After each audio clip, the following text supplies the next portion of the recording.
Terima kasih. Pemirsa, jumpa kembali dengan kami di channel YouTube Dishub DIY.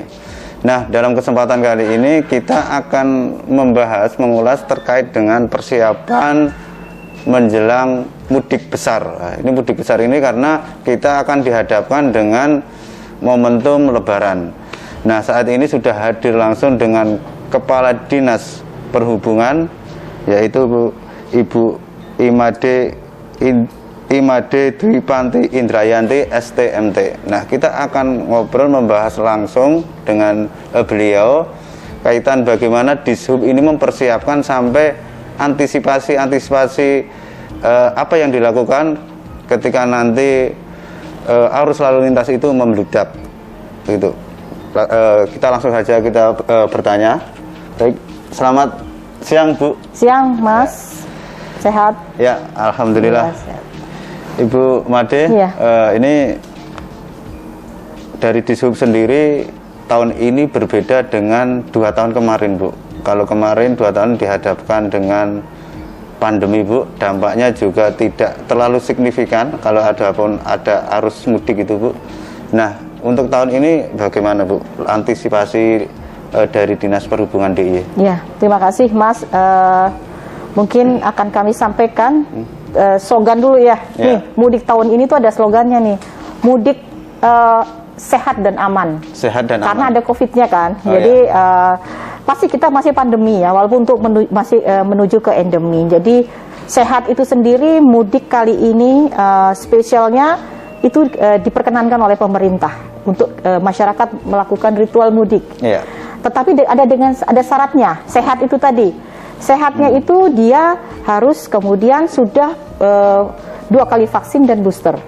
Ketika belum bagaimana? Ketika dia baru 1 kali vaksin, dia harus tes PCR yang berlaku 3 kali 24 jam. Atau kalau dia kemudian vaksinnya baru 2 kali, belum booster, dia tes antigen. Tapi untuk anak-anak di bawah 18 itu kemarin kebijakan Bapak Presiden memang tidak perlu tes antigen, itu untuk yang sehat. Jadi harapan kita bahwa masyarakat yang melakukan mudik atau kemudian menikmati libur panjang ini benar-benar sudah menjaga kesehatannya.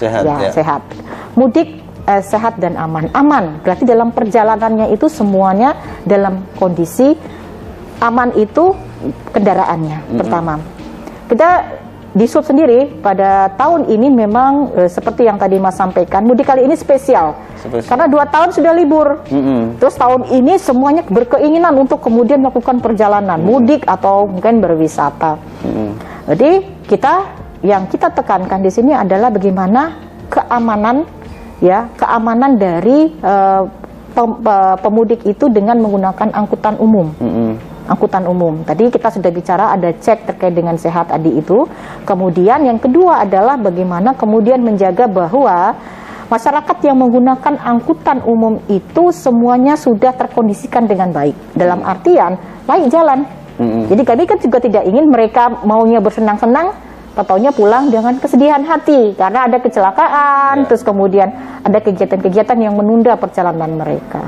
Jadi itu Mas, terkait dengan itu kesiapan kami juga kita seperti tahun-tahun yang sebelum COVID, sama kita juga ada posko, ada 5 posko yang kita dirikan. Yang pertama posko induk ada di Dinas Perhubungan, yang kedua ada di perbatasan Prambanan, kita itu BKO dengan kepolisian. Yang ketiga itu ada di Patok, kita juga posko bersama dengan teman-teman di Sub Gunung Kidul.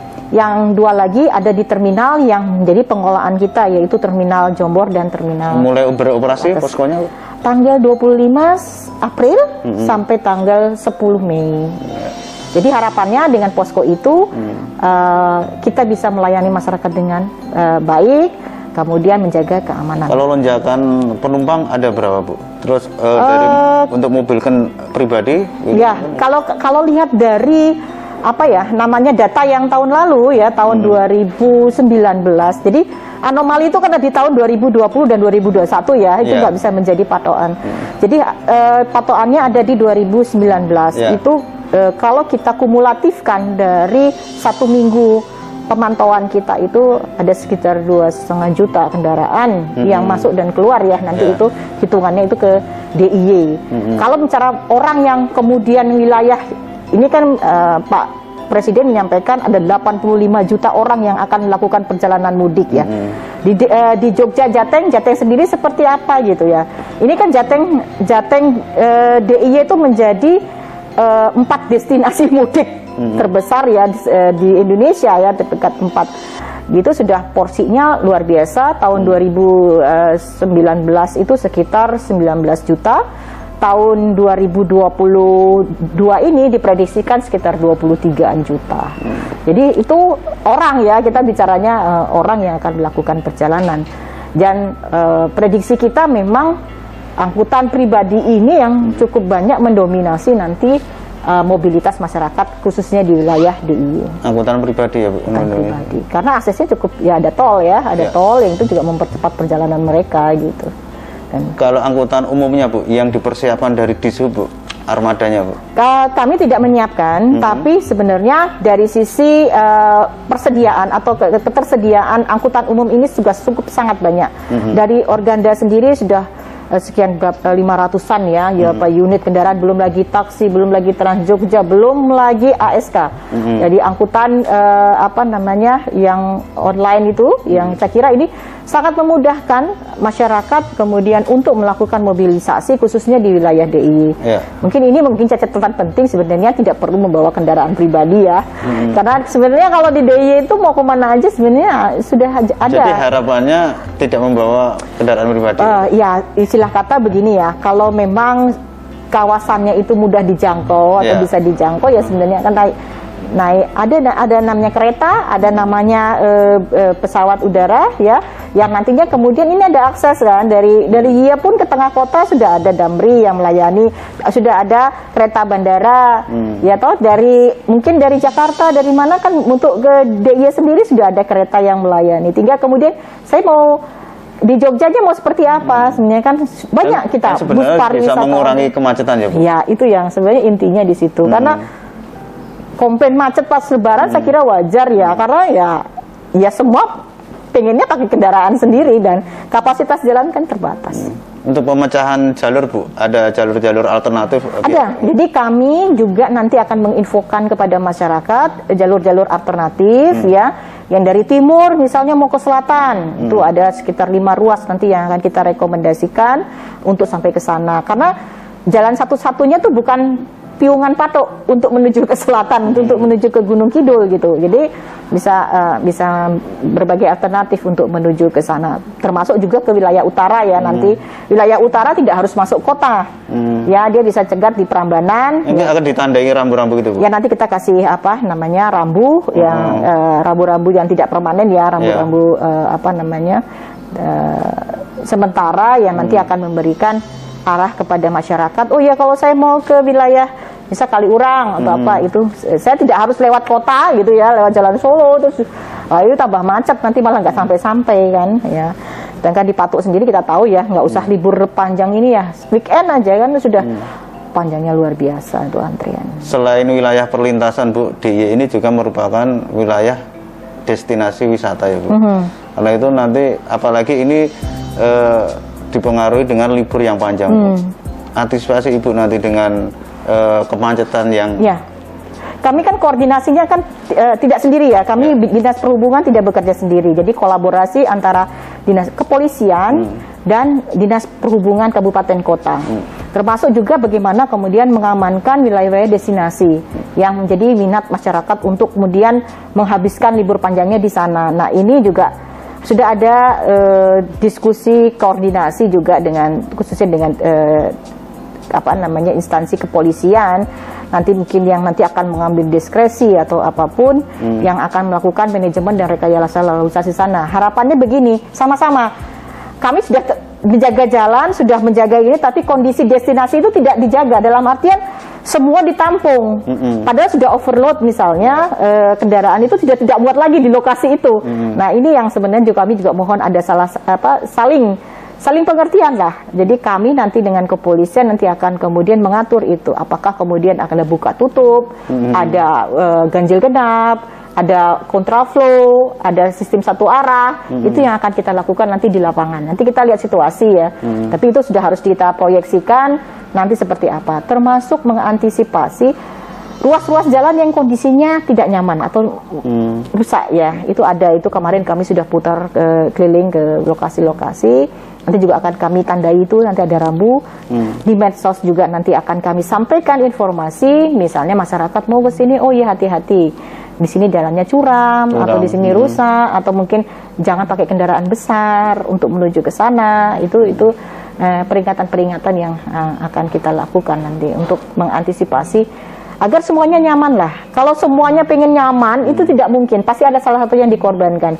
Untuk pengorbanannya seperti ini. Misalnya kita kemarin tuh boleh saja lurus misalnya. Sekarang kok harus muter. Ya, itu kan salah satu pengaturan. Ini biar semua lancar. Ya pilih mana? Mau lurus tapi macet 2 jam, atau muter tapi 1 jam udah nyampe. Kan begitu. Jadi ini hal-hal yang memang perlu diberikan pengertian. Itu jalur-jalur dari destinasi nanti kita lihat ya, jalur khususnya itu di wilayah-wilayah selatan ya, destinasi yang cukup menarik masyarakat ya. Nanti kalau sudah menjelang sore itu ramainya di kota, karena orang sudah pada turun, sudah ada di wilayah perkotaan untuk menikmati malam di wilayah kota. Ada pengkhususan ya Bu untuk kawasan Malioboro dan sekitarnya? Pengkhususan juga tidak. Ini sebenarnya kewenangan sepenuhnya juga dari teman-teman kota ya, baik Polresta maupun dari Disub kota gitu ya, untuk kemudian melakukan antisipasi, apakah kemudian ini akan ada lakukan manajemen misalnya buka tutup. Kalau Malioboro sendiri kan tetap berlaku untuk pedestriannya ya, tetap masih berlaku. Tapi nanti kita lihat lagi kondisi di lapangan mau seperti apa. Kita juga berharapnya Lebaran ini euforia yang begitu bagus disambut masyarakat ini jangan sampai kemudian meningkatkan lagi nanti setelah Lebaran COVID kita tinggi lagi gitu. Jadi itulah harapan yang mungkin kita perlu sampaikan kepada masyarakat. Jargonnya apa Bu? Sehat? Iya, jadi mudik sehat, mudik aman. Mudik sehat, mudik aman. Iya. Sebelum kita akhiri Bu, harapan Ibu dengan arus mudik tahun 2022 ini Bu. Ya, yang pertama adalah prokes tetap berlaku ya. Jadi kita tetap harus pakai masker, harus jaga kesehatan, jaga jarak, kebersihan, cuci tangan dan lain-lain. Itu prokes harus tetap. Itu yang pertama. Yang kedua, sehat ya, itu sehat. Dalam melakukan perjalanan itu harus sehat. Yang kedua adalah memastikan kendaraannya juga sehat. Sehat. Ya, jadi memang sebelum melakukan perjalanan tolong diperiksa dulu lah, diservis dulu lah. Kalau kendaraan umum tolonglah kemudian ini di jalan diuji. Kemudian yang ketiga, masyarakat yang menggunakan angkutan umum tolong pilihlah angkutan umum yang legal. Yang kemudian itu sudah tertera di websitenya Kementerian Perhubungan. Ya nanti coba lihat nanti di webnya untuk kaitannya dengan spion 6. Itu nanti akan terlihat di situ angkutan umum mana yang sudah kemudian terrekomendasikan untuk digunakan seperti itu. Oh ya, satu lagi ya, Kementerian Perhubungan melakukan program mudik gratis. Jadi DIY itu mendapatkan jatah sekitar 35 bis untuk mudik dari Jakarta ke DIY untuk mudik gratis. Armadanya ke sana, dari sana. Ya. Sekarang sudah di sana Bu? Ya, sudah pendaftaran sudah dari 10 April kemarin untuk mudik itu. Pulangnya aja ya Bu, kalau baliknya enggak? Ya iya, baliknya juga. Kenapa? Baik. Mungkin syarat ikut program mudik gratis itu. Oh iya. Iya, itu bisa dilihat di di spion 6. Coba buka di spion di mudik gratisnya Kemenhub. Di mudik gratisnya Kemenhub. Di situ ada syaratnya apa, nanti di situ ada KTP, ada tujuan, ada apa gitu. Berapa yang mau mudik, seperti itu, sudah sehat belum? Karena yang diangkut oleh program ini harus sudah dalam kondisi memang dia sehat untuk melakukan perjalanan seperti itu. Ya, baik, terima kasih Ibu Bu Nimade Dwi Panti Indrayanti sebagai Kepala Dinas Perhubungan DIY. Demikian pemirsa obrolan pembahasan terkait dengan persiapan Dinas Perhubungan DIY menghadapi arus mudik Lebaran tahun 2022. Semoga memberikan pencerahan dan bermanfaat. Amin.